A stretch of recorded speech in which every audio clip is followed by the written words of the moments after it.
Issue ہے اس کے اوپر تھوڑی سی کلیئرٹی درکار ہے، اور کیونکہ معاملہ تو سبجڈس ہے اور اگست سپریم کورٹ اس کو سن رہی ہے، تو اس پہ کچھ زیادہ کامنٹ تو نہیں ہوگا. لیکن آج عدالت میں جو ہوا اور اس کے بعد جس طرح کلیم اور ڈیمانڈ کیا جا رہا ہے کہ یہ سیٹیں ہمارے پاس ہی آئیں گی، اس سے تھوڑی سی کلیریفیکیشن میں اور بھی وضاحت بھی کر دوں کہ سنی اتحاد کونسل والے یا پی ٹی آئی والے کہہ رہے ہیں کہ ان کے پاس آئیں گی. یہ تو عدالت نے ڈیسائیڈ کرنا ہے کہ یہ سیٹیں کس کے پاس جائیں گی، اور قانون اور آئین کے مطابق ہی اس چیز کا فیصلہ ہونا ہے. لیکن آرٹیکل 51 جو ہے کانسٹیٹیوشن آف پاکستان کا، وہ بڑا کلیئر ہے، اور اس میں کلیئرٹی اس طرح سے ہے کہ یہ ریزرو سیٹس کا جو معاملہ ہے، اب اس کی سمجھ نہیں آ رہی کہ یہ وہ سیاسی جو ہیں خانہ بدوش لوگ ہیں جنہوں نے کلیم تو کیا تھا کہ یہ پی ٹی آئی کے کینڈیڈیٹس ہیں، پھر جا کے یہ سنی اتحاد کونسل میں چلے گئے، ان کی اپنی پارٹی بھی ایگزسٹ کرتی تھی، لیکن اب یہ کہتے ہیں کہ یہ سیٹیں بھی ہمیں دی جائیں. لیکن ان سیٹوں پہ نہ تو کوئی ریزرو سیٹس کی لسٹ سنی اتحاد کونسل نے جمع کرائی ہے، اور میرے سے بخوبی آپ لوگ جانتے ہیں کہ عدالت میں بھی یہ پروسیڈنگز کے اندر بات آئی کہ نہ صرف انہوں نے لسٹ جمع نہیں کرائی، بلکہ جو نان مسلمس کی ریزرو سیٹس ہیں اس کے اوپر تو سنی اتحاد کونسل کے اپنے کانسٹیٹیوشن میں یہ بات ہے کہ ریزرو سیٹس جو نان مسلمس کے لیے ہیں وہ ان کو الاؤ نہیں کریں گے. اب نہ تو سنی اتحاد کونسل نے کوئی لسٹ جمع کرائی الیکشن سے پہلے، نہ ان کے کسی کینڈیڈیٹ نے کوئی نامینیشن پیپر جمع کرائے، نہ ہی اس کے ساتھ جو ہے اپنی پارٹی کا جو ان کی سنی اتحاد کونسل کے جو اپنا کانسٹیٹیوشن ہے، جو پارٹی کا ان کی سیاسی جماعت کا آئین ہے، اس میں کوئی تبدیلی لے کے آئے. ان کے اپنے جو سنی اتحاد کونسل کے چیئرمین ہیں انہوں نے خود جو ہے وہ آزاد حیثیت سے کنٹیسٹ کیا. تو اب یہ کس منہ سے کہتے ہیں کہ ہمیں ریزرو سیٹس جو وہ الاٹ کر دی جائیں؟ اب اتنا بھی معاملہ سمپل نہیں ہے، کیونکہ آئین اور قانون کی تشریح کوئی بہت مشکل کام نہیں ہے. اب اسی آرٹیکل 51 میں تھوڑا سا آپ کو اس کو پڑھ کے بھی بتانا چاہوں گا کہ جو یہ کہہ رہے ہیں کہ آرٹیکل 51 کے تحت جو ہے یہ ہمارا رائٹ بنتا ہے، اس آرٹیکل 51 کو اگر دیکھ لیں کلوزلی، اور اس آرٹیکل 51 میں اسپیسیفکلی جو سب آرٹیکل 6 اور اس کے آگے جو اے بی سی ڈی کلازز ہیں، اس میں ڈی اسپیسیفکلی جو ہے میں اس پہ پڑھوں گا کہ members to the seats reserved for women which are allocated to a province under clause 3 shall be elected in accordance with law through proportional representation system of the political parties' lists of candidates on the basis of total number of general seats secured by each political party from the province concerned in the National Assembly. اب بات یہ ہے یہاں پہ list کا ذکر ہو رہا ہے کہ پولیٹیکل پارٹیز کی وہ لسٹ آف کینڈیڈیٹس، تو کیا سنی اتحاد کونسل نے کوئی لسٹ آف کینڈیڈیٹس جمع کرائی الیکشن سے پہلے؟ بالکل بھی نہیں. اس کا جواب تو سب کو پتہ ہے کہ نہ تو انہوں نے کوئی لسٹ جمع کرائی، اور اوپر سے ان کی اپنی پارٹی کا آئین جو ہے وہ نان مسلمس کو الاؤ ہی نہیں کرتا کہ مائنورٹیز کی سیٹس جو ریزروڈ ہیں، جو ریزرو سیٹس مائنورٹیز کے لیے ہیں، وہ تو پرمٹ ہی نہیں کرتے. تو یہ 77 سیٹوں کا جو معاملہ ہے ریزرو سیٹس کا، اب اس سارے معاملے پہ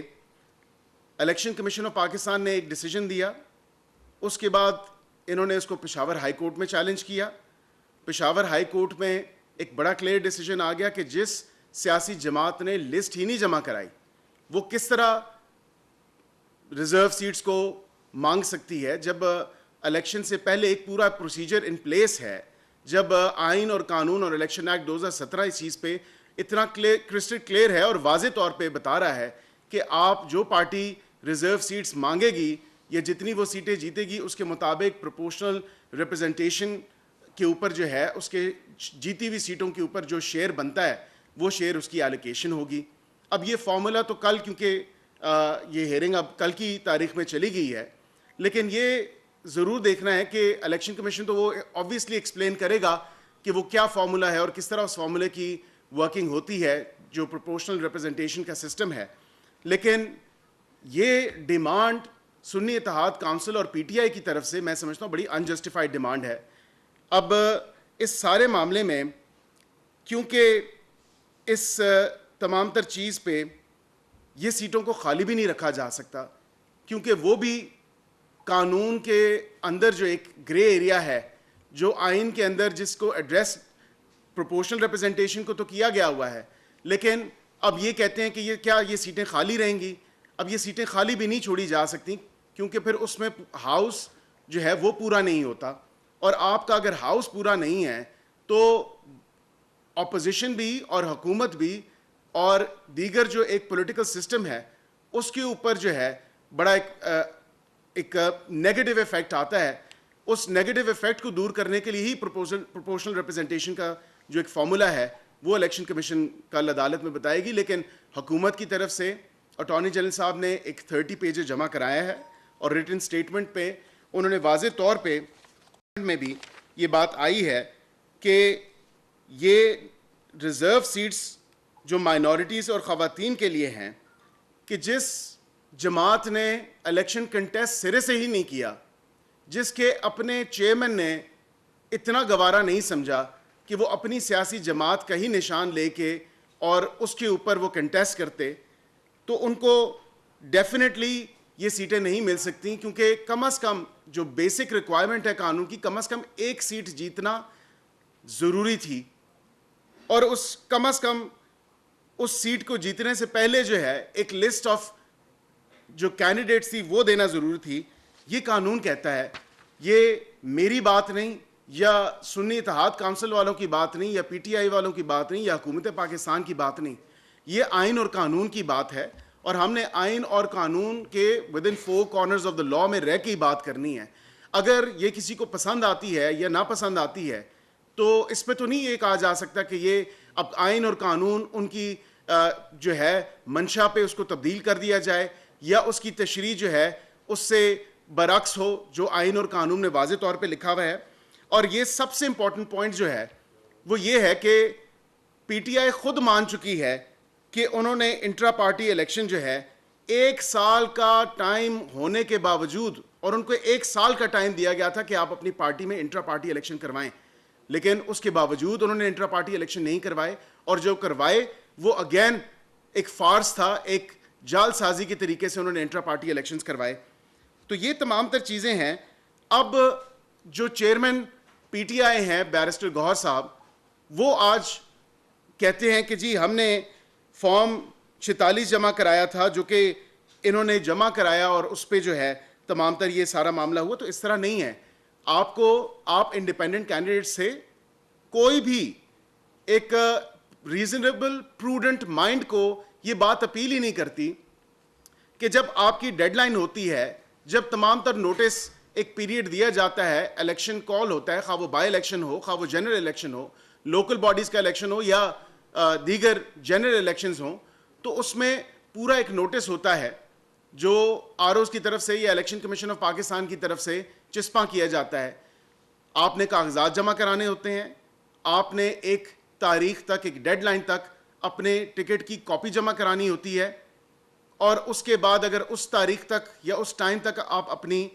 پارٹی کا ٹکٹ نہیں جمع کرا سکتے تو پھر آپ آزاد امیدوار ہی تصور کیے جائیں گے. اب اس تمام تر سچویشن میں یہ تو بات کلیئر ہے کہ یہ لوگ آزاد امیدوار تھے.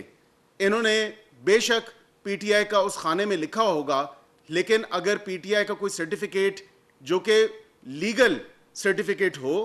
کیونکہ ایک تو انٹرا پارٹی الیکشن نہیں ہوئے تھے ان کے، اور انٹرا پارٹی الیکشن نہ ہونا obviously election commission of Pakistan as regulator اب اسے ریگولیٹ کرنا ہے، نشان اس نے دینا ہے، اور اگر آپ ان کی ریکوائرمنٹس اور ریگولیشنز کو پورا نہیں کریں گے تو وہ نشان واپس بھی لے سکتی ہے. اب آپ کہتے ہیں کہ یہ ریزرو سیٹس جو ہے ہمیں شاید ایک بھیک کے طور پہ دے دی جائیں، تو ہم تو آئین اور قانون کے پابند ہیں. ہم ہمارے آپ فراغ دلی سے یہ لینا چاہیں یا آپ منت کر کے لینا چاہیں تو یہ سیٹیں تو آئین اور قانون کے مطابق اس کا فیصلہ ہونا ہے. نہ حکومت اس کا فیصلہ کر سکتی ہے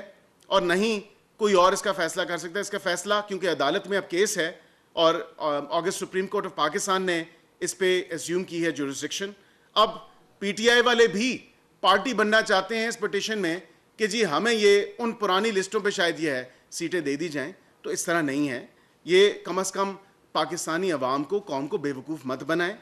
یہ آئین اور قانون کی جو رول آف لا کی آپ بات کرتے ہیں, اب رول آف لا کو اپ ہولڈ کر کے بھی دکھائیں. ہاں آپ مانیں کہ آپ سے سیاسی غلطی ہوئی ہے, آپ مانیں کہ آپ سے قانونی غلطی ہوئی ہے ڈسپائٹ دا فیکٹ کہ آپ کی پارٹی میں کثیر تعداد سے وکلاء موجود ہیں.